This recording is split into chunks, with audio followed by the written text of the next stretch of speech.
Ketua Dewan Juri Pendeta Neti Nunuhitu MTH. Anggotanya ada Pendeta Delvi Poitsnae STH MPDK. Dan yang terakhir ada Kakak Steve Y. Bartels SE.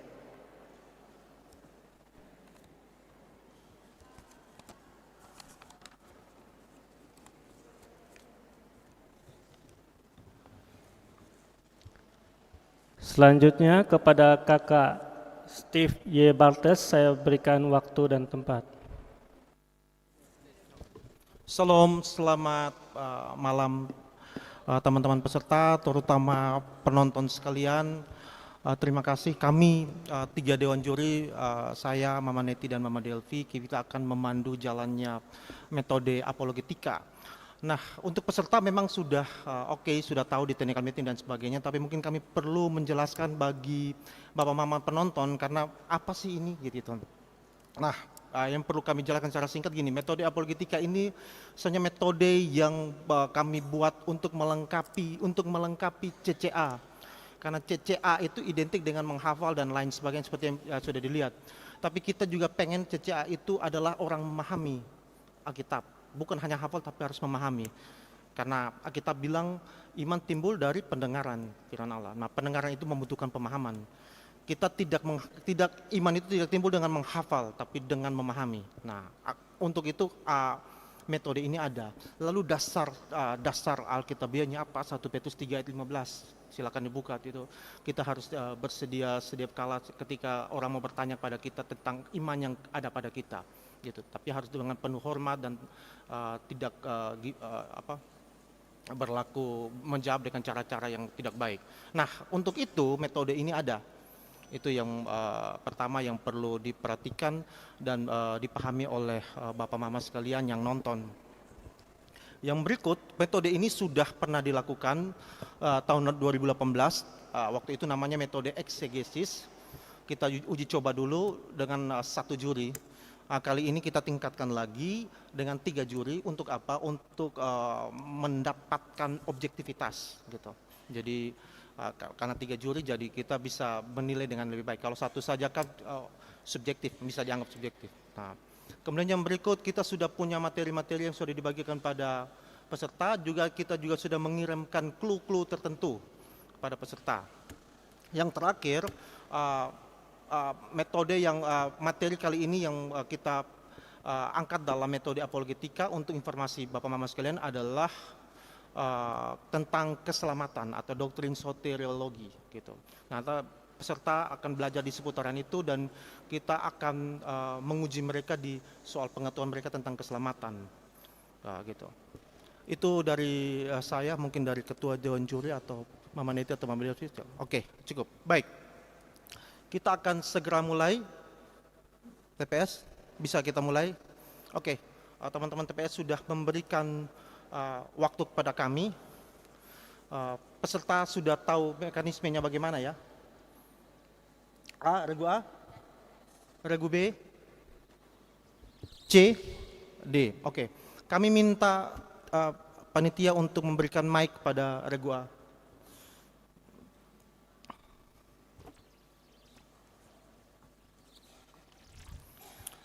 Oke, TPS silakan. Sebelum kita mulai mungkin dipilih soal dan sebagainya. Silakan.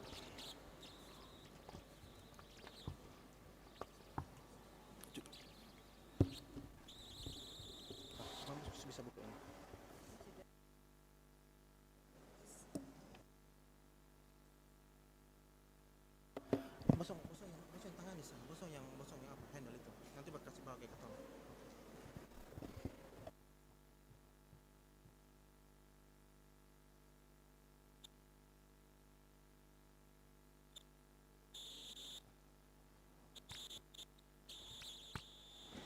Baik, saya minta perwakilan masing-masing regu bisa maju ke meja TPS untuk mengambil amplop soal apologetika. Sambil peserta mengambil mohon izin teman-teman di TPS, kami informasikan juga bahwa penilaian di metode ini tidak mempengaruhi penilaian skor di sana. Jadi ini penilaian yang berbeda dengan babak bonus ini dengan nilai sendiri dan hadiahnya tersendiri. Jadi tidak digabung dengan skor di situ, jadi tidak mempengaruhi apa-apa.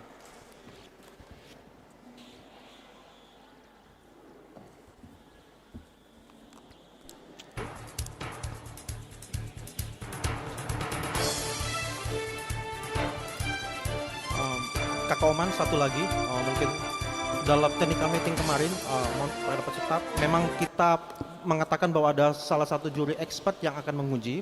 Tapi kemarin kami pertemuan juri, ketiga juri kami sepakat untuk ketiga-tiganya ikut menguji di setiap regu. Tapi ini tidak mempengaruhi waktu teman-teman, jadi sama saja. Waktu teman-teman tetap terjaga, karena kita sepakat bahwa waktu 10 menit itu hanya dihitung teman-teman, waktu kita bicara itu pause. Di pause, waktu tidak jalan, jadi itu saja. Silakan Kak.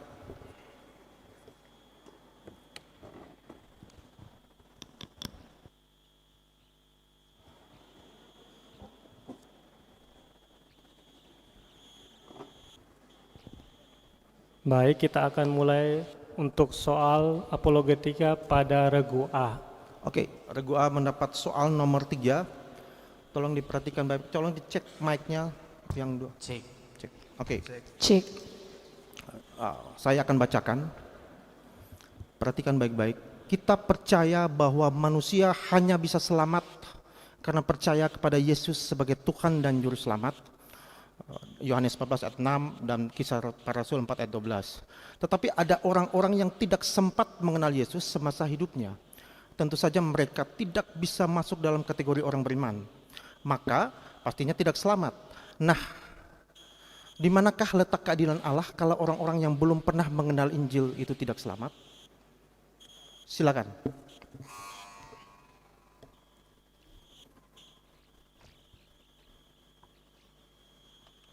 Terima kasih untuk kesempatan yang diberikan. Kami dari Regu A akan menjawab pertanyaan yang diberikan oleh Dewan Juri terkait dengan pertanyaannya. Jadi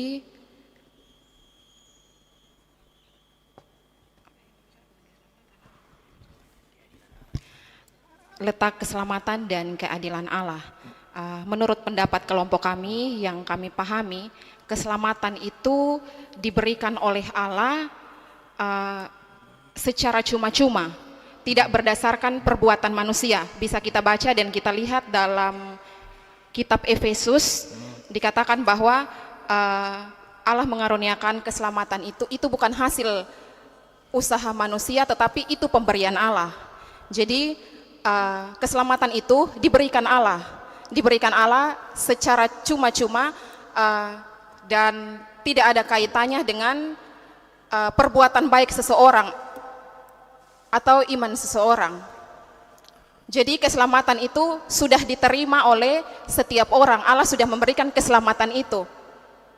Oke, saya potong.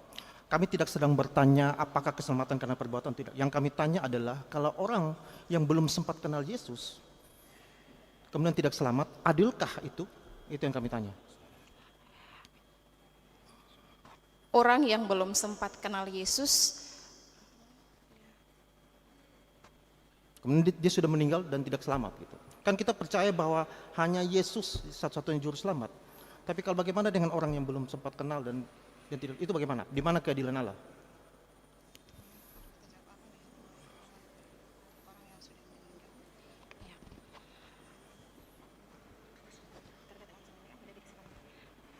ya, menurut pemahaman kelompok kami, apakah orang yang sudah meninggal itu dia diselamatkan atau tidak, itu ada pada kehendak Allah. Jadi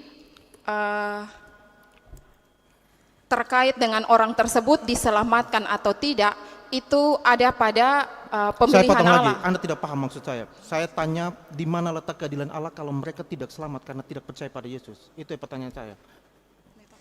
Silakan. Adil atau tidak? Kalau menurut Anda itu adil, kenapa adil? Kalau tidak, kenapa tidak adil?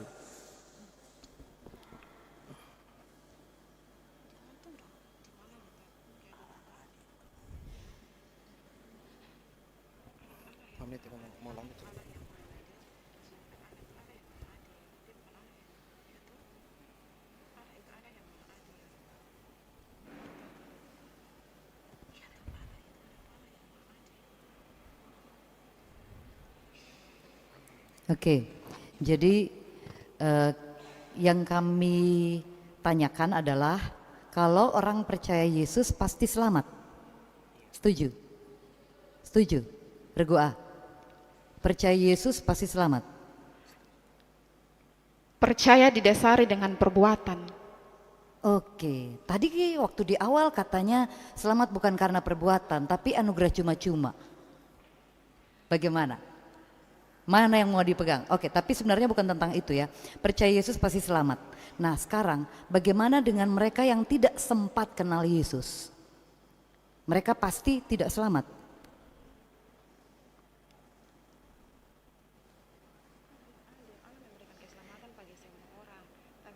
Ya, waktu cukup panjang ya. Boleh, teman yang lain juga boleh.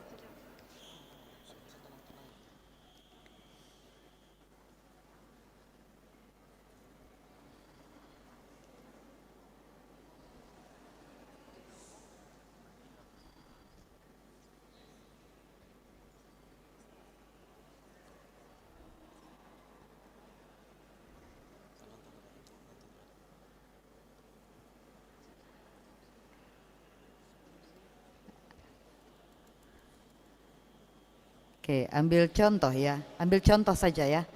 Eh, nenek moyang kita sebelum mereka jadi Kristen. Sekarang kita sudah Kristen. Kita yakin kita selamat. Bagaimana dengan ketemu nenek moyang dong? Yang belum sempat tahu Yesus.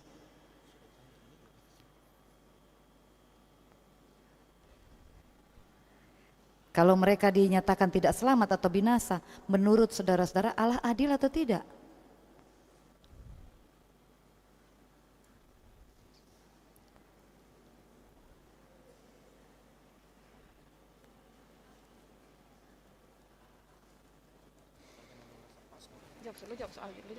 Oke, kalau mau mengatakan pas juga boleh.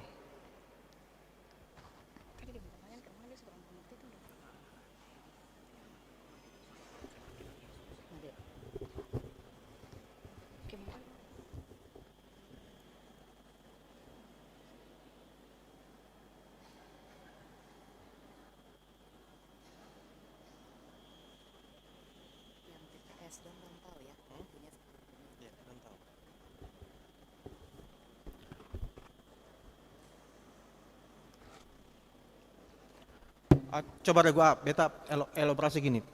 Anda setuju tidak? Misalnya orang yang tidak kenal Yesus, belum sempat kenal Yesus, mereka tidak selamat. Setuju tidak?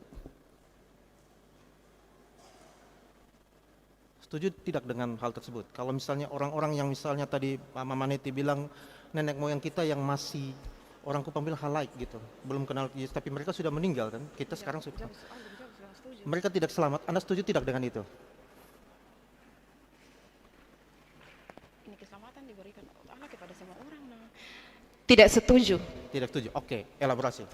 Kenapa tidak setuju? Tidak setuju karena Allah memberikan keselamatan itu kepada semua orang. Semua orang. Oke. Ya. Berarti Yesus sudah bukan satu-satunya jalan keselamatan lagi. Yesus satu-satunya jalan keselamatan. Tapi mereka tidak beriman pada Yesus, kenapa bagaimana mereka bisa selamat?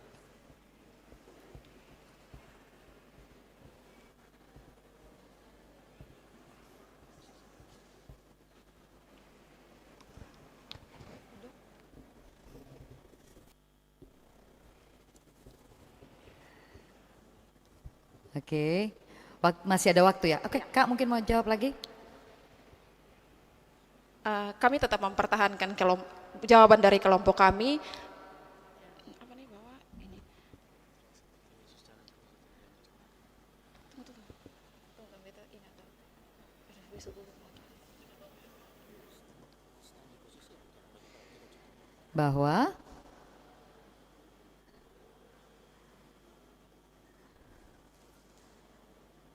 Bahwa Allah mengaruniakan keselamatan itu kepada semua orang. tapi ada yang tidak selamat. Atau semua selamat?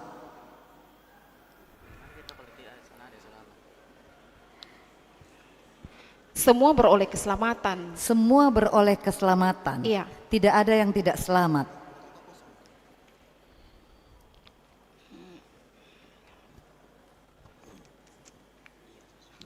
Iya. Oke. Sekarang pertanyaannya, berarti Allah itu adil atau tidak? Karena semua selamat. Allah itu adil. Allah adil, Iya. tidak ada yang dihukum. Ada yang dihukum jikalau mereka tidak hidup sesuai dengan ketetapan kebenaran firman Tuhan. Oke. Berarti tidak konsisten ya. Tadi katanya semua selamat. Tidak ada yang dihukum. Tetapi sekarang bilang ada yang dihukum. Kalau hidupnya tidak sesuai. Tidak konsisten itu. Maksudnya?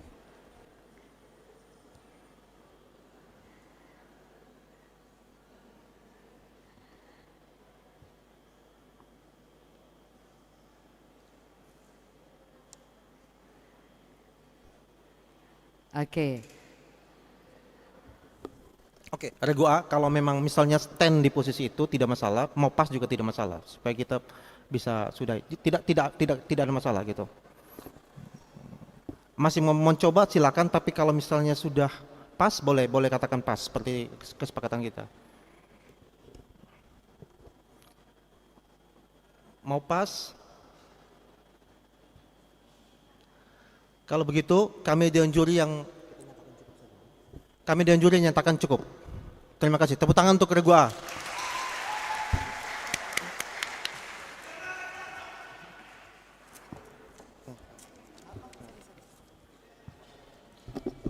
Jadi sebelum lanjut ke yang kedua, sebenarnya begini, metode ini hanya untuk menolong kita berargumen atas apa yang kita imani. Jadi kita menjelaskan apa yang kita imani.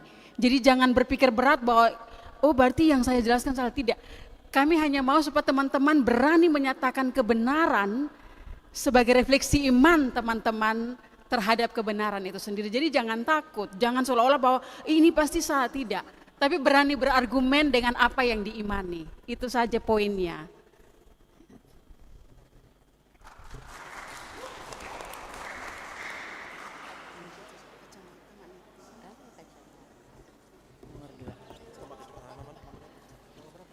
Nomor 2.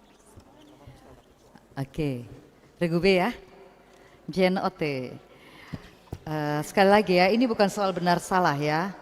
Tetapi sejauh mana ketong memahami iman Kristen, ini soal doktrin ya. Doktrin Alkitab sebenarnya, sumbernya semua ada di Alkitab. Dan bagaimana kita mempertahankan apa yang kita imani, apa yang kita yakini. Oke. Nah, soal untuk regu B, dengarkan baik-baik. Jika sekali selamat, tetap selamat, maka orang-orang yang percaya kepada Yesus Kristus tidak mungkin kehilangan keselamatan. Sekali selamat, tetap selamat. Sehingga orang-orang yang percaya atau beriman kepada Yesus Kristus tidak mungkin kehilangan keselamatan. Pertanyaannya, apakah ini berarti bahwa orang percaya tidak akan mungkin jatuh ke dalam dosa? Menurut pendapat saudara bagaimana? Apakah orang, oke.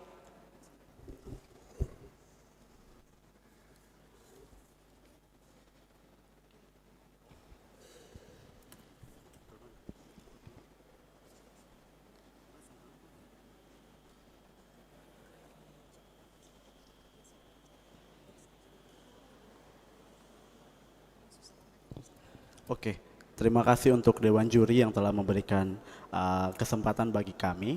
Untuk argumen kami tentang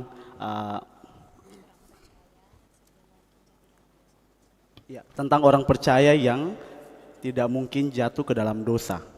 Ya, kalau sekali selamat tetap selamat.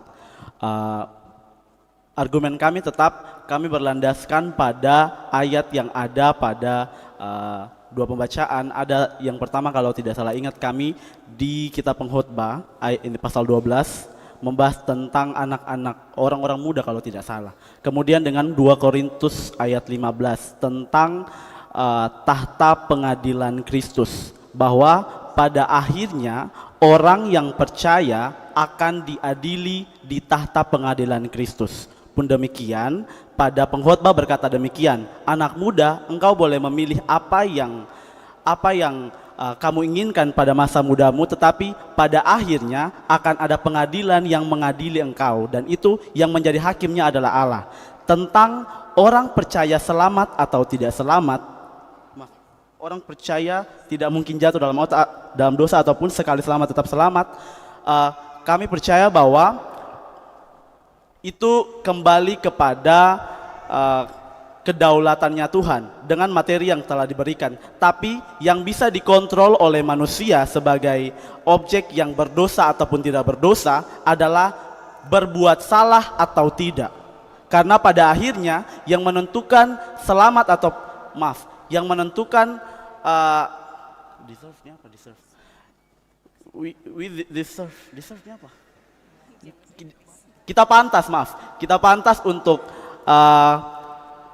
kita pantas dengan perbuatan kita pantas saat diadili itu kita benar atau tidak adalah perbuatan kita, karena berlandaskan dengan firman Tuhan di 2 Korintus ayat 15 dan juga yang khotbah tadi, kembali akan diadili nantinya. Kalau untuk selamat atau tidak selamat, dan orang percaya tidak mungkin jatuh ke dalam dosa kalau kami tetap kembali ke dalam kedaulatan Allah. Tapi sebagai manusia, sebagai objek yang berdosa atau tidak, kita perlu kontrol itu untuk tidak tidak abu-abu. Dalam artian kalau kita landaskan lagi ke kitab Wahyu pembacaan kita, yaitu kalau tidak salah saat di jemaat di Laodikia kalau tidak salah. Di situ membahas tentang orang yang suam-suam kuku, artinya orang yang tidak panas ataupun tidak dingin akan dimuntahkan. Artinya apa? Orang yang suam-suam kuku, orang yang tidak bisa memilih, dia itu ada di kubu yang panas ataupun kubu yang dingin, gitu. Oke, sebelum dilanjutkan, apakah itu berarti Regu B setuju bahwa orang yang sudah ditetapkan untuk selamat bisa jatuh dalam dosa? Bisa. Bisa jatuh dalam dosa? Bisa jatuh. Berarti keselamatan itu tidak efektif?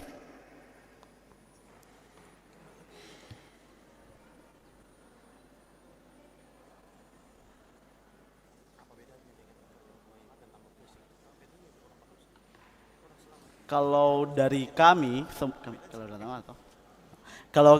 mungkin itu kembali kepada kedaulatan Allah, karena yang mau menentukan selamat ataupun tidak, kita tidak bisa menentukan gitu. Sebentar. Pertanyaan Mama Neti gini, bukan persoalan selamat atau tidak. Pertanyaannya adalah apakah orang selamat bisa jatuh dalam dosa atau tidak. Kalau Anda bilang bisa jatuh dalam dosa, maka kalau bisa jatuh dalam dosa apa bedanya? Orang tidak selamat juga buat dosa, orang selamat juga buat dosa, lalu apa bedanya? Kedaulatan Allah yang beda. Maksudnya orang selamat tapi masih bisa buat dosa. Apakah kedaulatan Allah membolehkan orang yang sudah ditetapkan untuk selamat itu jatuh dalam dosa? Berarti dia jatuh dalam dosa karena kedaulatan Allah. Menindaklanjuti dari pernyataan dari teman Cakra, bahwa kita manusia diberikan kebebasan untuk memilih, adanya free will.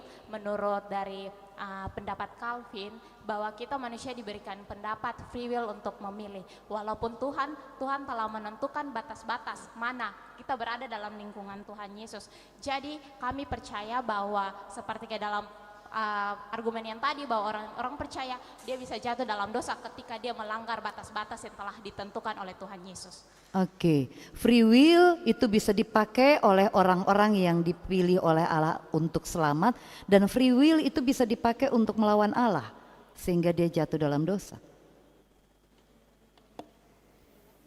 Bukan dipakai untuk melawan Allah sih, tapi jadi begini, free will adalah anugerah yang diberikan oleh Allah kepada manusia.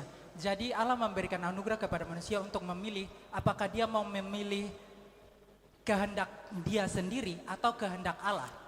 Jadi manusia diberi kesempatan, apakah manusia sendiri yang memilih untuk tetap jatuh dalam dosa, Baik. atau dia memilih untuk berpihak kepada Allah. Oke, jadi saudara-saudara mengatakan di satu sisi ada kedaulatan Allah, tapi di sisi lain ada free will manusia. Lalu itu berarti kalau manusia masih boleh memilih dengan sebebasnya, dia mau terima atau tidak, di mana efektivitas dari kedaulatan Allah? Berarti Allah tidak berdaulat karena toh kembali ke manusia lagi. Silakan.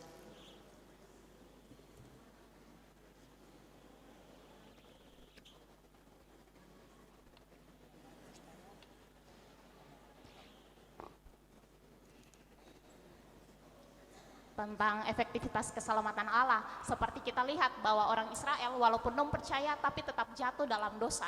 Kita bisa lihat bahwa itu keselamatan yang mereka pegang, tapi mereka masih bisa jatuh ke dalam dosa karena apa? Mereka masih percaya pada Allah-Allah asing, mereka masih menyembah patung-patung berhala, walaupun mereka mengaku bilang ya percaya pada Kristus, ya berharap pada Kristus, tapi tetap kembali jatuh pada dosa. Oke, beta omong hal lainnya. Ini kalau menurut Anda orang percaya masih bisa jatuh dalam dosa, hal lainnya saya omong hal lainnya. Kalau menurut Anda orang percaya masih bisa jatuh dalam dosa dan Bisa orang jatuh, tidak percaya tapi juga kan sadar, jelas jatuh dalam bertobat. dosa. Pertanyaan kami adalah apa sih bedanya orang percaya yang jatuh dalam dosa dan orang tidak percaya yang jatuh dalam dosa? Apa sih bedanya? Misalnya Nuh pernah mabuk, Daud pernah berzina, gitu. Mereka orang percaya gitu. Tapi apa bedanya orang percaya yang jatuh dalam dosa dan orang tidak percaya yang jatuh dalam dosa? Apa bedanya? Ya.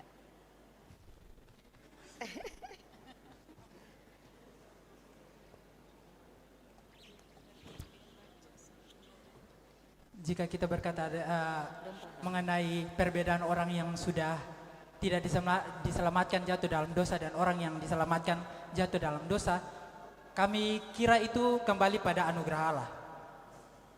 Tidak, Anda tidak paham pertanyaan. Saya mau tanya apa perbedaannya? Anda coba tolong bedakan. Karena faktanya orang berdosa, orang tidak selamat juga buat dosa. Orang selamat pun tetap juga buat dosa. Yang pertanyaan sekarang apa bedanya? Apa bedanya?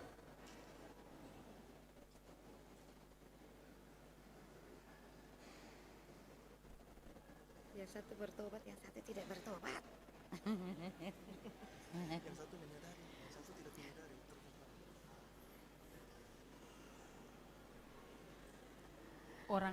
Orang percaya berdosa dan orang tidak percaya berdosa itu bedanya di apa? Mungkin menambahkan sedikit dari pengalaman ketika kita orang yang percaya pada Tuhan, ketika berbuat dosa mungkin kayak maki, ada kesadaran bilang oh sumaki satu hari satu kali, berarti rasa ada mau perbaharui, misalnya maki 10 Itu kali, dia, itu Tapi dia. itu- Ya. Thank you. Terima kasih. Cukup. Ya, oke, cukup. Next. Sekali lagi kami ingatkan, jadi ini teman-teman baca, pahami, jadi berani untuk menyatakan apa yang saudara-saudara pahami sebagai refleksi iman. Jangan takut. Next. Reguce.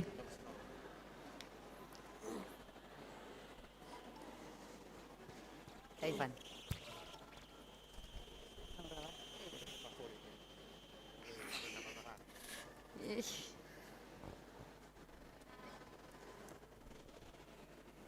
Cek, Reguce. Reguce dengar baik-baik. Ini mungkin lebih keras, lebih kencang. Ya, Reguce siap? Siap. 60 detik. Oke, dengar baik-baik. Menurut Paulus dalam Roma 3 ayat 28, karena kami yakin bahwa manusia dibenarkan karena iman dan bukan karena ia melakukan hukum Taurat. Karena kami yakin bahwa manusia dibenarkan karena iman, bukan karena melakukan hukum Taurat. Tapi menurut Yakobus Yakobus 2 ayat 24. Jadi kamu lihat bahwa manusia dibenarkan karena perbuatan-perbuatannya dan bukan hanya karena iman.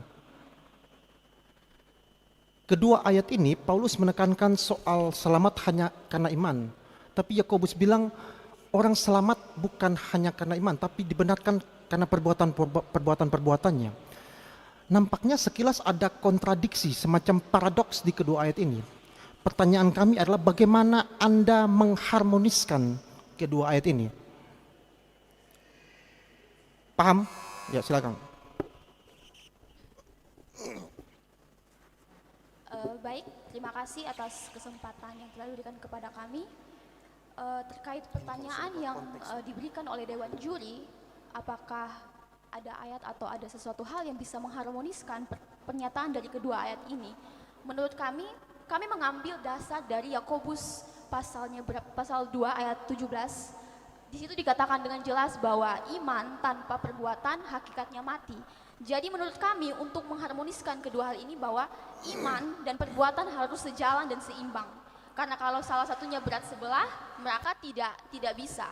Jadi ketika seseorang beriman, dia harus dilandaskan dengan perbuatannya. Ketika seseorang berbuat sesuatu, harus dilandaskan dengan imannya. Jadi keduanya harus seimbang menurut kami. Kedua harus seimbang, itu maksudnya gimana? 50-50 gitu, jadi iman 50%, perbuatan 50% baru selamat. Atau bagaimana? Karena gini, di Paulus perhatikan, Roma 3 ayat 28 itu Paulus bilang selamat hanya karena iman, bukan melakukan hukum Taurat. Melakukan hukum Taurat ini sama dengan perbuatan baik, bukan karena perbuatan baik, tapi selamat karena iman. Nah, dalam prinsip hermeneutik, dalam ketika Anda menafsir, ketika Anda mengeksegesis suatu ayat, Anda tidak bisa mengeksegesis satu ayat dan mengabaikan ayat yang lain. Itu dalam prinsip menafsir itu, Anda harus memperhatikan ayat yang lain, tidak boleh dibuang. Kalau Anda hanya ngomong soal iman dan perbuatan, Anda langsung membuang Roma 3 ayat 28, bahwa itu selamat hanya karena iman. Jadi nampaknya Anda belum berhasil mengharmoniskan kedua ayat ini. Bagaimana kita bisa menerima suatu kesimpulan tertentu tanpa membuang kedua ayat ini atau salah satunya? Gimana?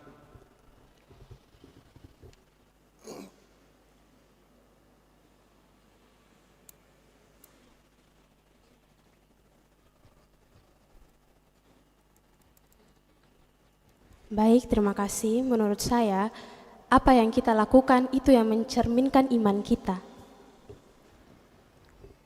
Sekian dari saya. Ya, berarti perbuatan dan iman gitu. Ya. Selamat karena perbuatan iman. Maka yang Paulus ngomong salah, hanya karena iman. Paulus jelas begini, bukan karena melakukan hukum Taurat. Paulus itu ngomong eksplisit tuh. Dia ngomong eksplisit tuh, dia tidak, ini bukan bahasa yang bersayap tuh. Itu Paulus kayak mau bilang gini, kita ini selamat karena iman, bukan karena berbuat baik. Tapi Anda masih stand pada posisi iman dan perbuatan baik. Lalu bagaimana dengan apa yang Paulus ngomong ini, Anda buang kemana? Paulus bilang hanya iman lah, gitu. Iya, hati-hati karena jangan-jangan kita malah setuju bahwa Paulus dan Yakobus itu saling bertentangan. Martin Luther bahkan Ya, bilang, hati-hati. Jangan-jangan nanti malah kita mempertentangkan Paulus dan Yakobus. Bagaimana?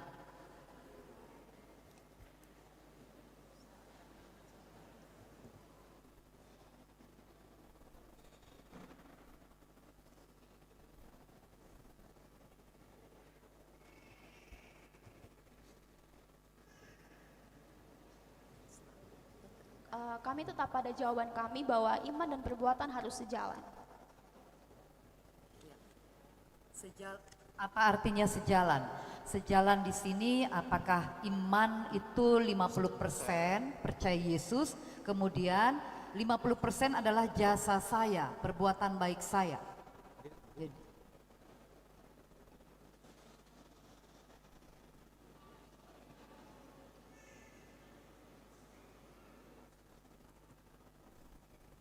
Menurut kami, apa yang kita imani itu adalah cerminan diri kita.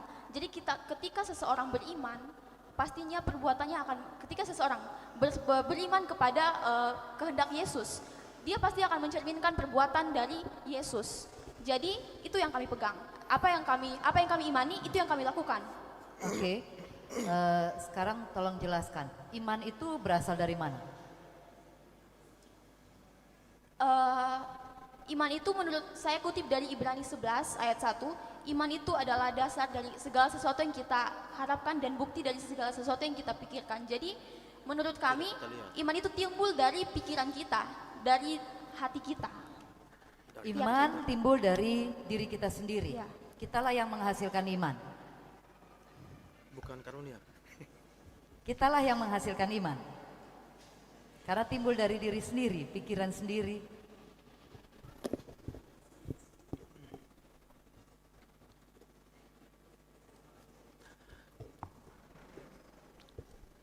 Oke, beta coba kerucutkan begini. Menurut Anda, perbuatan itu punya andil dalam keselamatan tidak? Perbuatan baik? Punya? Punya? Iya. Wow. Roma 2 ayat 28. Karena kami yakin bahwa manusia dibenarkan karena iman, bukan karena ia melakukan hukum Taurat. Bagaimana Anda mengharmoniskan dengan ayat ini? Pernyataan Anda yang terakhir itu, yang Anda afirmatif itu dengan ini bagaimana? Paulus bilang bukan.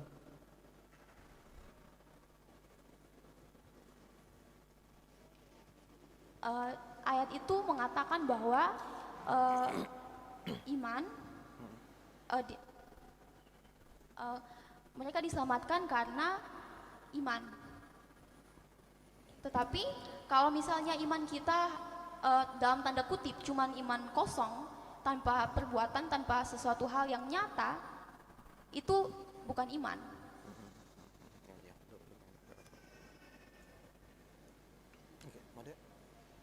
Oke, jadi ini untuk penegasan saja. Apakah menurut Regu C, keselamatan itu karena iman plus perbuatan? Atau? Begitu? Ya. Iman tambah perbuatan itulah yang menghasilkan keselamatan. Tidak, iman bersama dengan perbuatan. Ya, iman bersama perbuatan berarti bisa dan dirumuskan. Iman tambah perbuatan sama dengan selamat. Tidak. Oh tidak. Dua-duanya. Jadi iman bersama perbuatan itu artinya apa? Iman apa yang kita percayai dan perbuatan adalah cerminan dari iman kita. Oke. Berarti perbuatan itu buah dari iman. Ya. Begitu. Oke. Nah, kembali ke tadi. Apakah Kak tetap akan mempertahankan bahwa iman itu timbul dari diri kita sendiri? Bukan karena.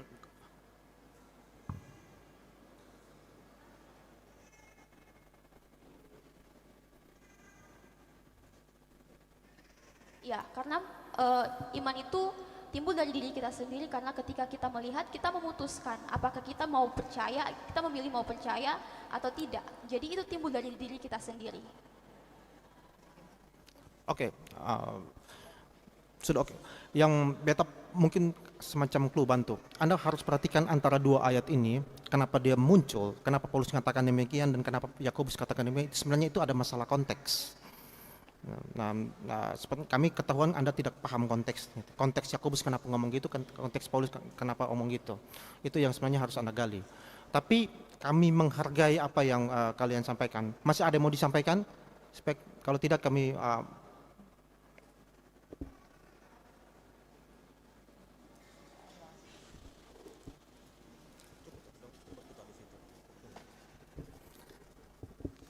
tidak masalah, oke lah. Tadi teman-teman sudah stand di posisi itu. Masih mau ubah? Oke. Waktu habis. Tepuk tangan.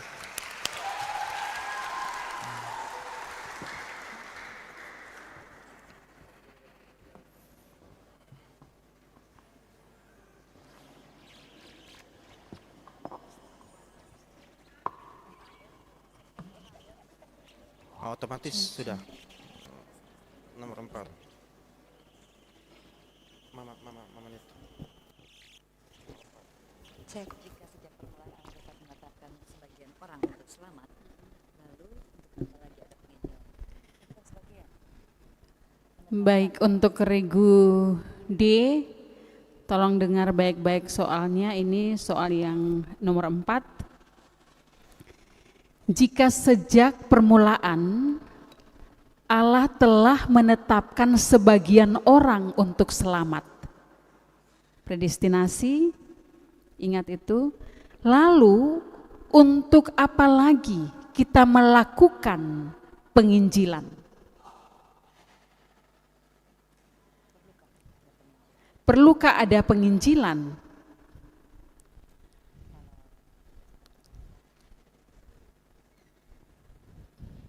Kami minta 30 detik untuk menyusun argumen kami. Terima kasih.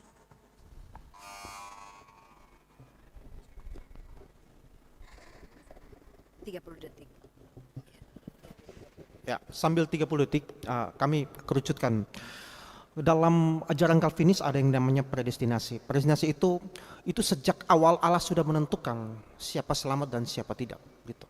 Nah, kalau memang Allah sudah tentukan siapa selamat dan siapa tidak, lalu untuk ngapain lagi kita penginjilan, gitu? Perlu tidak penginjilan itu? Karena sudah jelas, Allah sudah tentukan dari awal. Dari awal sudah ditentukan, orang-orang pilihan sudah ditentukan. Anda bisa lihat di banyak ayat gitu, banyak ayat tentang hal-hal tentang yang mendukung doktrin predestinasi ini. Nah, kalau diasumsikan benar doktrin ini, maka untuk apa lagi penginjilan? Kan sudah jelas, sudah ditentukan dari awal.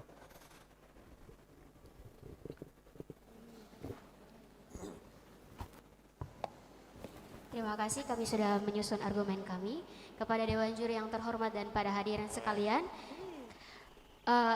teman sebagai teman sekerja Allah, artinya bahwa ketika dari awal Tuhan sudah menentukan kita untuk selamat, sebagian orang untuk selamat, di sini tidak semua orang diselamatkan dan tidak semua orang mengenal Allah. Bagaimana supaya orang tersebut mengenal Allah? Sedangkan Allah sendiri tidak datang lagi untuk kasih tahu satu-satu, karena dia sudah naik ke surga dan akan datang kedua kalinya untuk menghakimi kita. Dan oleh sebab itu, sebagai teman sekerja Allah, sebagai orang yang sudah percaya dan sudah belajar akan kebenaran firman Tuhan, maka tugas kita adalah juga untuk menyampaikan kabar baik yang sudah kita Injil atau kabar baik yang sudah kita terima itu kepada orang lain juga, supaya sebagai teman sekerja Allah kita juga dapat menyampaikan kabar baik itu kepada orang lain, dan sehingga mereka boleh percaya akan kebenaran firman Tuhan. Mungkin itu dari kami. Oke, saya kasih analogi gini, misalnya saja, ini misalnya ya, Anda bayangkan gini, regu D dan regu C. Regu D ini, kalau predestinasi ini, regu D diasumsikan saja, regu D itu sudah itu yang Allah tentukan untuk selamat, regu C ditentukan untuk tidak selamat. Maka tugas penginjilan pasti ada pada regu D dong yang selamat ini. Tapi kalau misalnya regu C sudah ditentukan tidak selamat, ngapain mau injili mereka? Kan sudah ditentukan memang mereka tidak selamat, ngapain injili mereka gitu. Ini kalau misalnya diasumsikan saja demikian.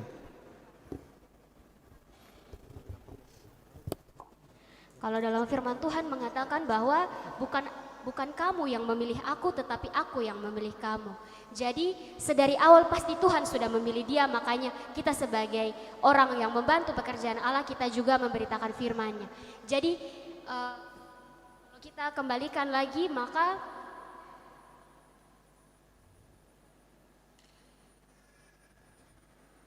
kalau mereka tidak ditetapkan untuk selamat, maka sudah pasti dia tidak selamat. Tapi kalau Tuhan sudah menetapkan dia untuk selamat, maka pada akhirnya pekerjaan itu akan sampai kepada dia. Firman itu akan sampai kepada dia. Iya, ini maksudnya diasumsikan mereka tidak selamat. Jelaskan Injil itu hanya kepada orang-orang yang belum selamat kan gitu. Nah, sudah tahu mereka tidak selamat, ngapain Injil mereka? Kalau misalnya gitu.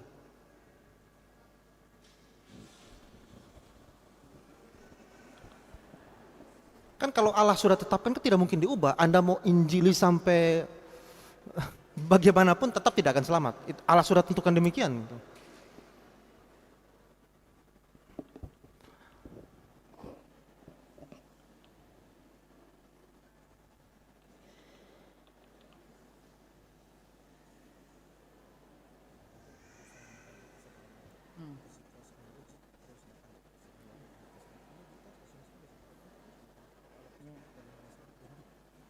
Oke, regu D. Kak Dom percaya bahwa Allah sudah menetapkan sejak semula predestinasi Kak Dong percaya predestinasi? Ya, percaya. Percaya ya, oke. Dan bagaimana Kak Dong tahu bahwa Kak Dong pasti selamat dan orang lain tidak selamat?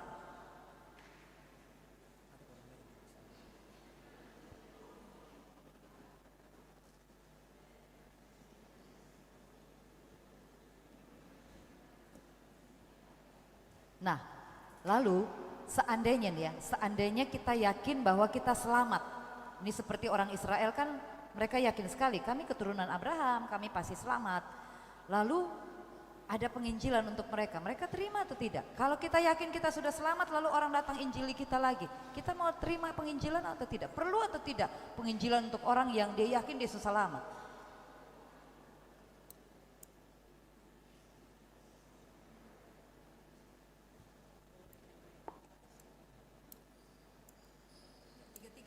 Kami kembali lagi bahwa Injil itu kabar baik, penyampaian kabar baik kepada semua orang. Jadi Baik penginjilan itu tetap perlu ya, penginjilan itu tetap perlu. tetap perlu karena itu menyampaikan kabar baik Kepada siapa? kepada semua orang. Kepada semua orang. Kepada semua orang. Oke, semua orang ini apakah kita tahu dari semua orang itu mana yang selamat, mana yang tidak? Itu membuktikan keterbatasan manusia. Karena manusia adalah orang makhluk yang terbatas dan ini yang membedakan kita dengan Allah. Allah berdaulat, Allah tidak terbatas tapi manusia terbatas. Bagaimana mungkin kita menilai dia tidak percaya, dia tidak percaya, dia percaya, dia tidak percaya. Sedangkan kita manusia yang terbatas. Itu kembali lagi kepada kedaulatan Tuhan. Terima kasih. Ya. Boleh dilanjutkan kedaulatan Tuhan yang dimaksudkan itu apa? Kedaulatan Dalam hal Tuhan. penginjilan. Kedaulatan Tuhan artinya bahwa Tuhan berkuasa atas segala sesuatu. Tuhan tidak terbatas atas segala sesuatu. Dalam hal penginjilan, maka ketika kita sebagai teman sekerja Allah, kita menyampaikan saja apa yang menjadi tugas kita sebagai seorang yang beriman kepada Tuhan, seorang yang percaya kepada Tuhan. Sisanya itu biarlah Tuhan saja yang atur. Karena itulah bagian dari kedaulatan Allah, karena kita tidak bisa mengintervensi bagaimana cara Tuhan bekerja sebagai seorang manusia. Oke. Cek. Oke. Allah berdaulat, kita lakukan saja bagian kita, nanti sisanya Allah. Itu sama dengan Allah tidak berdaulat. Anda ngerti ya, misalnya 100% segitu. Kita lakukan bagian kita 20% dan 10%, kemudian nanti 80% Allah. Itu sama dengan tidak berdaulat. Berdaulat itu artinya 100% itu Allah yang menentukan. Maka segala pertanyaannya ada, segala usaha manusia ada, tapi tetap harus dalam kehendak Allah juga. Harusnya begitu kalau predestinasi itu seperti itu.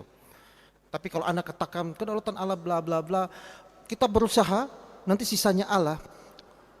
Itu tuh kalimat yang terdengar rohani dan banyak disebutkan orang Kristen. Kita sering kritisi itu. Kita kerjakan bagian kita, sisanya Allah. Maka bagian kita itu tidak ada kedaulatan Allah di situ. Karena itu kita yang mengerjakan, sisanya bagian Allah. Jadi Anda sedang melakukan kontradiksi dengan proposisi Anda sendiri sebenarnya itu. Bagaimana Anda mengatasi ini? Atau Anda mau mengulang argumen juga tidak apa-apa. Mungkin tadi agak keliru, tidak apa-apa. Mengulang boleh. Soal free will atau kehendak bebas, manusia memang diberikan kehendak untuk menentukan apa yang ingin dia lakukan, tetapi itu tidak jauh daripada kedaulatan Allah, tidak jauh daripada wilayah kekuasaan Allah begitu. Artinya bahwa manusia diciptakan Tuhan tapi dia tidak membiarkan begitu saja. Jadi dia tetap memberikan kebebasan bebas kepada manusia tapi tetap juga dia Dalam kendali dalam Allah. kendali Allah. Oke. Saya minta pertegas. Berarti free will itu sesuatu yang sudah di dalam ketetapan Allah atau free will manusia itu sesuatu yang di luar ketetapan Allah? Tetap di dalam kehendak Allah. Oke, cukup. Oke. Bagi orang-orang yang dinyatakan selamat oleh Tuhan, dari mana dia tahu dia selamat? Yang tadi saudara bilang berarti kalau kita tahu kita selamat, kita jadi rekan sekerja Allah, kita memberitakan. Oke. Bagaimana? Masih ada yang mau ditambahkan? Kita mengetahui kita selamat karena kita sudah menerima kasih karunia dari Tuhan dan kita mengimani itu dalam kehidupan kita. Kasih karunia, wujud kasih karunia apa? Wujud kasih karunia yang diterima itu seperti apa? Keselamatan yang Allah anugerahkan untuk kita. Dalam hubungan dengan penginjilan,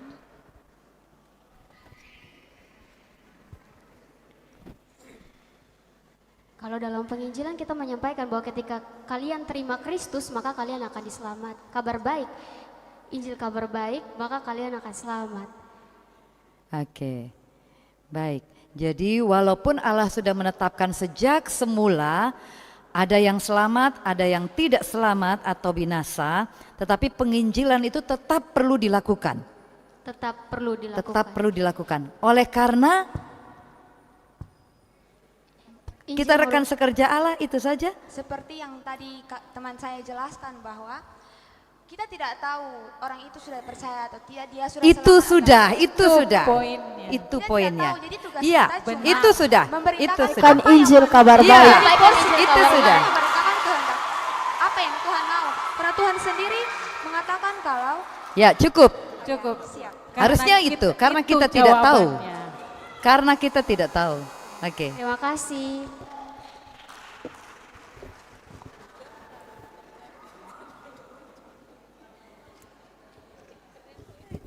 Oke, sekian dari kami kembalikan pada TPS. Ada soal tentang harmonisasi antara iman dan perbuatan. Ada kesan Rasul Paulus dan Rasul Yakobus bertentangan ya atau kontradiktif. Itu kesan kita sebagai pembaca, tapi sebenarnya tidak. Tidak ada pertentangan antara iman dan perbuatan karena iman itu anugerah yang tadi dijawab oleh Regu C. Iman itu anugerah, murni anugerah, 100% anugerah Allah. Tetapi karena kita menerima anugerah itu dari Allah yang memberikan kepada kita keselamatan, maka sebagai orang-orang yang menerima anugerah, kita harus mengerjakan anugerah itu dalam bentuk perbuatan. Jadi perbuatan itu adalah buah dari iman atau perbuatan iman itu berfungsi sebagai motif untuk berbuat baik. Nanti Kak Ivan akan menambahkan. Kemudian tadi ada pertanyaan juga tentang kalau kita sudah ditetapkan untuk selamat, apakah bisa jatuh dalam dosa lagi? Iya bisa, ada banyak contoh, Abraham, Daud, Salomo, Nuh dan lain-lain ya. Ada banyak contoh tokoh-tokoh yang sangat dikagumi, kita kagumi tapi juga sangat dimuliakan. Mereka pun orang-orang yang benar, orang-orang pilihan tapi bisa jatuh dalam dosa. Hanya bedanya adalah kalau orang yang sudah ditetapkan untuk selamat, dia bisa jatuh dalam dosa tapi dia tidak akan murtad. Dia pasti akan sadar, bertobat dan dipulihkan. Tapi orang yang tidak diselamatkan ya dia akan menikmati dosa selamanya. Ya, itu yang kedua. Yang ketiga tentang keadilan Allah. Apakah Allah tidak adil? Nah, Allah itu sangat adil, bahkan keadilan Allah itu jauh lebih indah, lebih mulia daripada keadilan manusia. Karena kalau Allah mau pakai adil menurut standar kita, semua orang dihukum. Karena semua orang berdosa pasti semua dihukum. Tapi karena keadilan Allah itu keadilan yang di dalamnya ada kasih, maka walaupun dia menghukum tapi dia juga mengasihani, sehingga kita harus mengatakan Allah tetap adil karena di dalam keadilan Allah kita harusnya dihukum tapi ternyata kita malah diampuni. Lalu yang terakhir, penginjilan perlu atau tidak? Ya perlu. Perlu karena apa? Karena kita sudah menikmati keselamatan Allah, kita ingin orang lain juga menikmati. Maka kita harus menginjili orang lain supaya dia juga bisa ikut menikmati keselamatan dari Allah. Dan yang kedua karena kotong sentau. Allah sudah tetapkan yang selamat dan yang tidak selamat. Kotong sentau yang disalib di sebelah kiri dan kanan itu siapa? Dan karena kotong sentau maka kotong pun tugas adalah tetap melakukan penginjilan atau yang tadi Regude katakan kita adalah rekan sekerja Allah. Tapi sebenarnya istilah yang tepat adalah itu respons kita.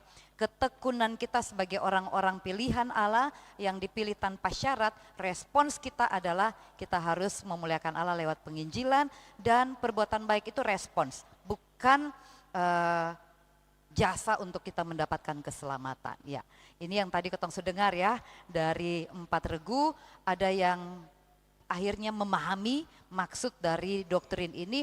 Ada yang meraba-raba, ya kita maklum ya, karena mungkin dari peserta ini kan bukan semuanya orang sekolah teologi, tetapi karena wah ini hebat-hebat, yang masuk final ini kan hebat-hebat, pembaca Alkitab semua kan, rajin baca Alkitab, menghafal, tapi itu tidak cukup. Kita menghafal Alkitab, Yesus juga memuji orang-orang Farisi karena mereka hafal kitab. Tetapi apa artinya kita mengerti seluruh isi kitab, ayat kita hafal, tetapi kita tidak mengerti doktrin Alkitab itu sendiri. Ya, jadi terima kasih banyak panitia, tapi juga peserta yang hebat-hebat luar biasa yang sudah memberikan dirinya untuk melakukan yang terbaik. Saya selesai, Mama Pendeta Delvi. Baik, terima kasih. Saya menambahkan sedikit, tadi sudah dijelaskan oleh Mbak Neti. Memang ini yang sering kali sebenarnya perlombaan seperti ini, khususnya bagian apologetika, itu menolong kita untuk mengungkapkan refleksi kita terhadap iman kita sendiri. Karena kadang membuat kita bingung kalau kita omong tentang iman, tentang perbuatan, itu seringkali menjebak kita sendiri. Tadi juga beberapa yang teman berusaha menjelaskan. Berharap ini menjadi kesempatan belajar bersama. Jadi kita bukan hanya menghafal teks-teks Alkitab, tapi kita memahami kebenaran itu sendiri. Dan itu menolong sebenarnya menolong kami, secara khusus saya dengan Maneti sebagai pendeta dan beberapa teman pendeta yang ada. Kita akhirnya sadar bahwa dalam kesaksian kita, dalam pemberitaan firman itu penting sekali pengajaran, sehingga orang memahami apa yang diimani. Itu saja dari saya, akan ditambahkan oleh Kak Ivan. Cek, baik. Terima kasih. Di awal waktu technical meeting itu ada pertanyaan yang menarik dari teman-teman peserta. Pak, kami ini kan bukan sekolah teologi dan seterusnya. Kemudian saya katakan itu pertanyaan yang tidak relevan sebenarnya. Karena apologetika ini ditujukan bagi orang Kristen, bukan bagi orang non-Kristen gitu. Jadi kita sebenarnya itu pertanyaan tidak relevan. Persoalan kita belajar teologi atau tidak, tapi kalau kita menyebut diri orang Kristen, maka kita harusnya kita paham teologi. Sama seperti saya katakan saya adalah pemain bola, maka saya harusnya bisa main bola. Kalau saya pemain voli, nah kita sangat berani mengatakan saya orang Kristen tanpa pemahaman teologi, itu satu hal yang kontradiksi sebenarnya. Saya sering kasih analogi gini, kalau kita sering main tidur bangun di lapangan bola kaki, jago voli, aneh tidak? Itu aneh. Kalau tidur bangun di lapangan bola voli, harusnya jago voli. Kalau kita tinggal di pinggir laut, biasanya jadi nelayan, tidak mungkin kebun. Tinggal di gunung, biasanya jago ternak. Itu masalah itu. Tapi kita tidur bangun di gereja, tidak paham teologi, tidak ada yang merasa aneh dengan itu. Betul atau benar? Iya.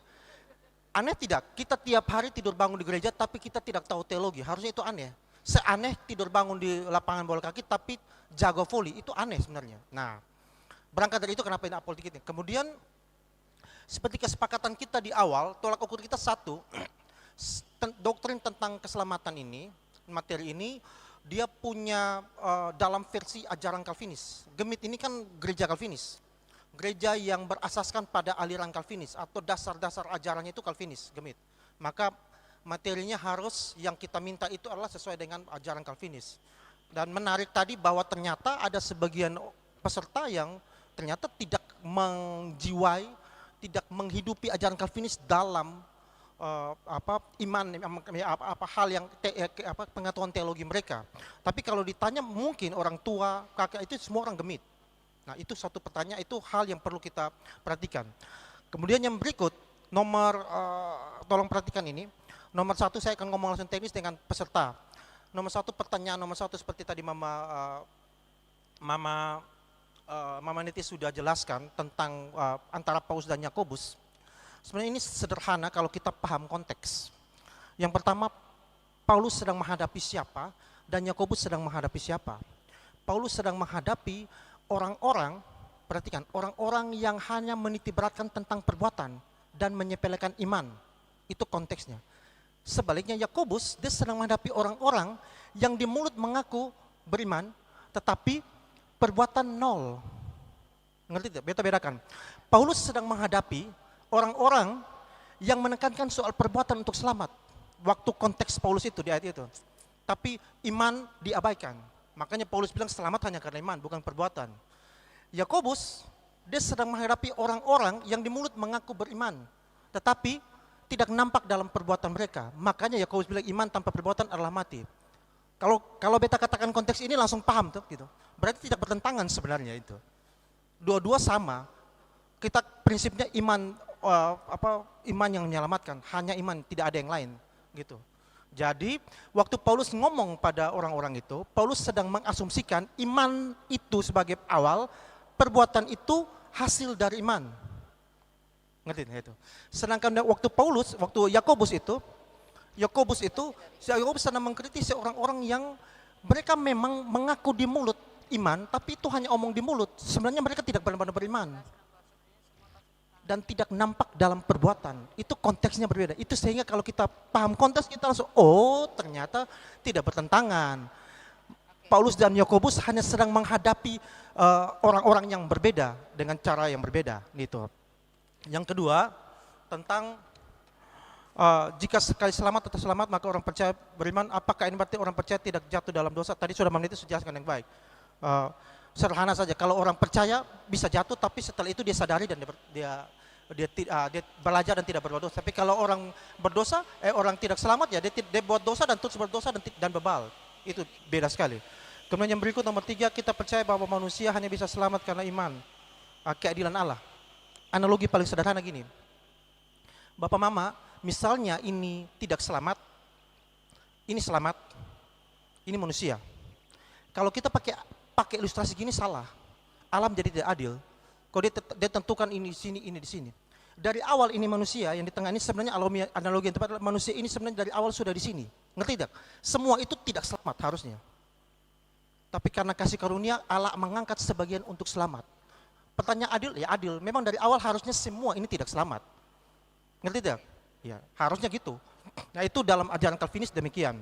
Kemudian yang berikut tentang penginjilan, sudah Mama Niti sudah jelaskan. Ada satu hal lagi yang menarik adalah karena potokan kita adalah ajaran Calvinis tentang iman dan perbuatan itu di Regu C gitu, malah lebih itu dalam perdebatan terkait iman dan perbuatan ini ada dua mazhab terbesar yang dalam teologi Kristen, itu antara Calvinis dan Arminian. Itu dua kubu saling bertentangan tentang konsep keselamatan itu. Bahasan itu bukan bahasan yang mempengaruhi iman, tidak. Tapi itu jenis bahasan makanan keras, iya. Nah tadi yang Regu C itu menampilkan itu benar-benar ciri khas seorang Arminian, bukan Calvinis. Kalau Calvinis dia tidak akan bilang perbuatan itu menyelamatkan, tidak ada sedikit pun tempat. Itu ciri khas Calvinis. Calvinis itu hanya iman yang menyelamatkan. Tapi Regu C tadi menampilkan dia ciri sebagai seorang Arminian. Tapi mereka adalah orang-orang yang hidup melayani selama ini dalam gemit. Ini menjadi refleksi kita bahwa jangan sampai selama ini banyak di antara kita yang sebenarnya Arminian, bukan Calvinis. Padahal gemit ini menganut asasnya itu Calvinis sebagai dasar ajaran. Nah, itu yang harus kita perhatikan. Kemudian yang terakhir ada, tadi Mama Niti sudah sampaikan bahwa ada peserta yang public speaking bagus, kita kejar, akhirnya mereka menyampaikan apa yang kita mau. Itu kita senang sekali dan terus terang kami cukup senang karena ekspektasi kami sebenarnya dari awal tidak berharap sesuatu yang muluk-muluk. Tapi ada dua grup yang kami senang mereka memenuhi ekspektasi yang kami harapkan. Itu tepuk tangan. Nah, untuk itu kita akan lanjut saja langsung pada pengumuman juaranya. Iya. Sebagai pengumuman juara hanya satu ya, Bapak. Iya. Tapi kita akan buat perankingan pada semua regu. Ya. Kita hanya ambil satu juara saja, tapi perankingan pada semua regu. Ya. Oke, baik, mari kita sama-sama dengarkan hasil dari metode apologetik tadi. Bersyukur bahwa ada 4 regu, ada 12 anak muda gemit yang luar biasa, yang sudah menunjukkan keberaniannya mempertahankan apa yang diyakini. Itu yang kami harapkan, dan karena itu dari 2 kategori penilaian, tentang pemahaman terhadap konsep doktrin iman Kristen dan juga performance, maka Di urutan keempat dengan jumlah skor 470 diraih oleh regu A. Di urutan yang ketiga dengan total 490 diraih oleh regu C. Ya, kemudian di posisi kedua, iya, ya, kira-kira kalau beta sebut yang kedua berarti langsung tahu ya satu siapa ya. Ya, di posisi yang kedua tadi yang keempat, ketiga sekarang yang kedua dengan total nilai langsung satu kok dua? Satu kok dua? Dua, oke. Di posisi yang kedua dengan total nilai 700 diraih oleh regu B. Berarti ya, jadi kita tahu ya. Berarti juara satu atau yang mendapat skor tertinggi 720 adalah regu D.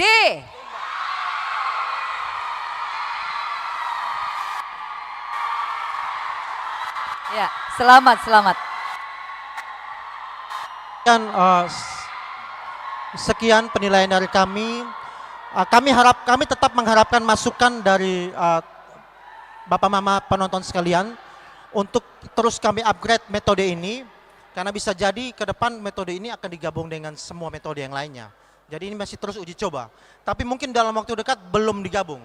2 tahun juga belum tentu kami gabung, karena kita masih terus akan uji coba, belum.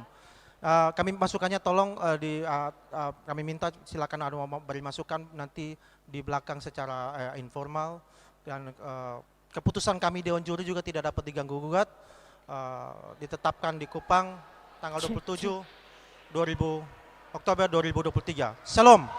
Oke, kita berikan tepuk tangan dulu untuk yang juara metode apologetika.